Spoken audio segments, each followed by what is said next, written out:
Hello students, आज हम समावेशी शिक्षा इंक्लूसिव एजुकेशन विषय के अंतर्गत अध्ययन करेंगे। छात्रों, हमारा जो टॉपिक था वह क्या था? पिछड़े बालक, बैकवर्ड चिल्ड्रन के संबंध में हम अध्ययन कर रहे थे। उसी क्रम में छात्रों, आज हम पिछड़ेपन के कारण कॉजेज ऑफ बैकवर्डनेस के संबंध में अध्ययन करेंगे। सबसे पहले हम कुप्पूस्वामी की एक जो परिभाषा है उसके कहते हुए आगे बढ़ते हैं। According to Kuppuswamy, educational backwardness is the result of multiple causation. Many factors combine together to cause slowness of learning.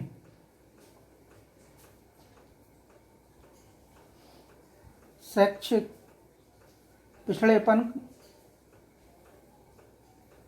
अनेक कारणों का परिणाम है। क्या? शैक्षिक पिछड़ापन अनेक कारणों का परिणाम होता है।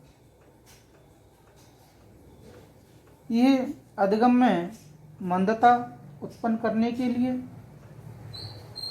अनेक कारक एक साथ मिल जाते हैं।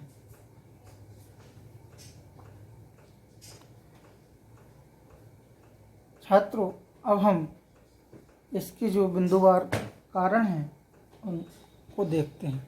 सबसे पहले है हमारा सामान्य से कम शारीरिक विकास, लेस फिजिकल डेवलपमेंट। इसमें कुछ बालकों का जो वंशानुक्रम, वातावरण आदि के प्रभावों के कारण सामान्य से कम शारीरिक विकास, सब नॉर्मल फिजिकल डेवलपमेंट होता है। ऐसे बालकों में शारीरिक और मानसिक शक्ति की न्यूनता होती है। फलस्वरूप वे सामान्य बालकों के समान शारीरिक और मानसिक परिश्रम न कर सकने के कारण उनसे पीछे रह जाते हैं। ठीक।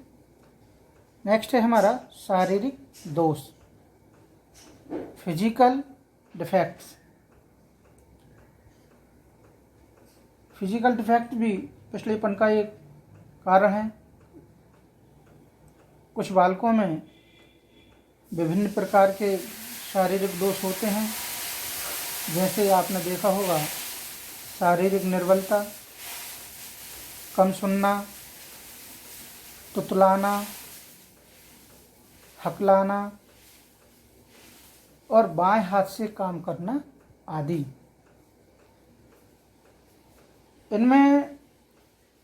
इनमें से एक या अधिक शारीरिक दोष बालक को अधिक कार्य नहीं करने देते हैं। इसके फलस्वरूप उसकी सीखने की जो गति रहती है वह गति मंद रहती है और वह दूसरे बालकों से पिछड़ जाता है।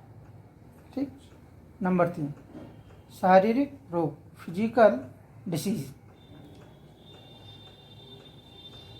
इसमें कुछ बालकों में अस्वस्थ वातावरण के कारण, कुपोषण आदि के कारण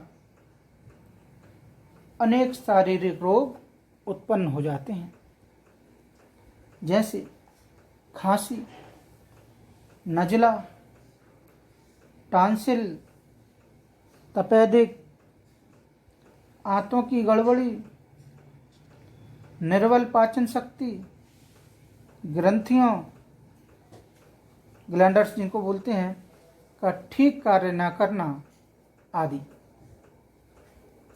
ये रोग बालक की शक्ति को क्षीण कर देते हैं जिससे बालक थोड़ा सा कार्य करने के बाद सिर में दर्द तथा मानसिक थकान का अनुभव करने लगता है। यह भी एक क्या शारीरिक रोग के कारण। ठीक, नेक्स्ट है हमारा निम्न सामान्य बुद्धि, लो जनरल इंटेलिजेंसी। ये क्या है? ये निम्न सामान्य बुद्धि शैक्षिक पिछड़ेपन और मंदता का भी गंभीर कारण है। सोनेल का मत है कि 65% से 80% तक पिछड़े बालक मंद बुद्धि होते हैं और शेष को संवेगात्मक एवं सामाजिक असमायोजन के कारण शैक्षिक कठिनाइयों का सामना करना पड़ता है। वैलेंटीन ने कथन है, बर्ट ने जितने पिछड़े बालकों का अध्ययन किया उनमें से 95% की बुद्धि सामान्य बुद्धि से निम्न थी। ठीक, अगला है हमारा नेक्स्ट बिंदु, परिवार के झगड़े, फैमिली क्वारल। आप लोगों ने देखा होगा कि कुछ परिवार के सदस्यों में एक दूसरे से सामंजस्य करने का गुण नहीं होता है, अतः वे निरंतर कभी ना कभी किसी न किसी बात पर लड़ते झगड़ते रहते हैं। इसका परिणाम यह निकलता है कि बालक चिंताग्रस्त और असुरक्षित दशा में रहते हैं। परिणामतः वे अपने ध्यान को अध्ययन पर केंद्रित नहीं कर पाते हैं और वह अपनी कक्षा में पिछड़ जाते हैं। ठीक, नेक्स्ट हमारा माता पिता की अशिक्षा, इलिटरेट पेरेंट्स। माता पिता की अशिक्षा भी एक महत्वपूर्ण कारण है। अशिक्षित माता पिता शिक्षा के महत्व को न समझने के कारण उसे अपने बालकों के लिए निरर्थक समझते हैं। ऐसे माता पिता के बच्चों के संबंध में कुप्पू स्वामी ने लिखा है, ऐसे माता पिता के बच्चों में न केवल शैक्षिक पिछड़ेपन का विकास होता है वरन वे शीघ्र ही निरक्षर हो जाते हैं। ठीक है, नेक्स्ट है हमारा माता पिता की बुरी आदत, बैड हैबिट ऑफ पेरेंट्स। आप लोगों ने देखा होगा कि कुछ माता पिता में अनेक बुरी आदतें होती हैं, जैसे आलस्य है, लापरवाही है, कामचोरी है आदि। उसके निरंतर संपर्क में रहने के कारण उनकी जो बुरी आदतों का उनके बालकों पर काफ़ी प्रभाव पड़ता है, प्रत्यक्ष प्रभाव पड़ता है, सीधे सीधे प्रभाव पड़ता है। फलस्वरूप वे अध्ययन से जी चुराने लगते हैं आदि। नेक्स्ट है हमारा माता पिता का दृष्टिकोण,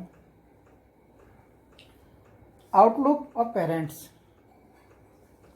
कुछ माता पिता अपने बालकों के प्रति अधिक आवश्यकता से अधिक कठोर हो जाते हैं और कुछ उनको आवश्यकता से अधिक लाड प्यार करते हैं।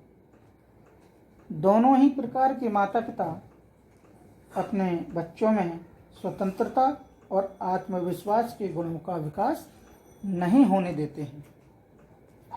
इन गुणों के अभाव में शिक्षा में किसी प्रकार की प्रगति करना असंभव है।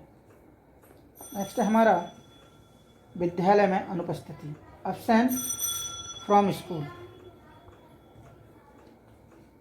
बालक अनेक कारणों से विद्यालय में नियमित रूप से उपस्थित नहीं हो पाते हैं, जैसे बीमारी, देर में विद्यालय प्रवेश, पिता का एक स्थान से दूसरे स्थान को तबादला आदि आदि अनेक कारण होते हैं। उनकी अनुपस्थिति में ऐसी अनेक बातें पढ़ा दी जाती हैं जिनको फिर कभी नहीं पढ़ाया जाता है। अतः इन बातों से बालकों का पिछड़ जाना स्वाभाविक है। ठीक है छात्रों, आज हमने पिछड़ेपन के कारण के संबंध में अध्ययन किया।